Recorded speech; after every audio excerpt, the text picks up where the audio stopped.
everyone, my name is Bartley and welcome back for another video review. I'm down here in Australia on a little photo shoot and I brought with me the brand new Canon 90D as a backup camera and to kind of test out and see what it's all about. If you're a bird photographer, you know we've been waiting for a new camera for a long time from Canon. The 7D Mark II is about 5 years old and a lot of people are really eagerly waiting for its replacement. There's a bit of a question mark these days with Canon. Are they going to replace it? Is it going to be a mirrorless camera? Who knows? And this camera came out, so I thought I might as well pick one up and see what it's all about and see how it compares to the 7D Mark II or to a new camera. So first of all, the camera now, this 90D has 32 megapixels, which is about 10 or 12 more than the 7D Mark II. So about a 50% increase in pixels, which is massive. So I was really curious to know how will it compare, especially at higher noise. We'll talk about that in a second. Another great thing about this camera is it maintains a lot of the functionality of the 7D Mark II. So you still have 10 frames a second, you have autofocus at f8, and it does a really good job in that regard. What I've noticed about this camera, because I'm so used to the 7D series, is that it's so light. The body is so light compared to the 7D series. And another great thing about it is the battery life is amazing. It's almost double the amount of frames as you can get with the 7D Mark II, so that's pretty awesome.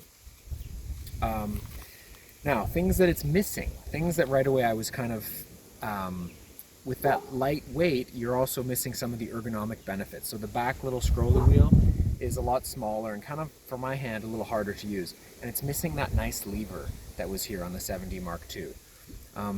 One of the massive things that it's missing is you can certainly do back button autofocus, but Canon didn't allow you to assign one to be servo and one to be one shot. So if you're somebody who's gotten used to doing that on the 5D4, 7D Mark II, or 1DX, that's a real miss on this camera. The other thing that's a bit lacking here is a compact flash slot. You just have an SD, which is no big deal, but it's nice to have both. Yeah, those are the main things.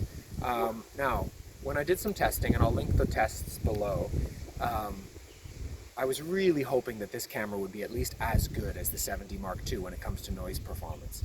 But it's not. It's simply not. You put all those extra pixels, make them smaller on the same size sensor, and you're gonna, in this case, you have more noise. I would say it's probably a stop to a stop and a third worse than the 7D Mark II in noise performance. So that's a bit unfortunate, and it kind of, initially I was sort of thinking this camera's kind of dead to me, really. But the more I started thinking about it, I realized there's times, for me even, when I'm either guiding a trip or whatever and I don't want to lug around my massive lens.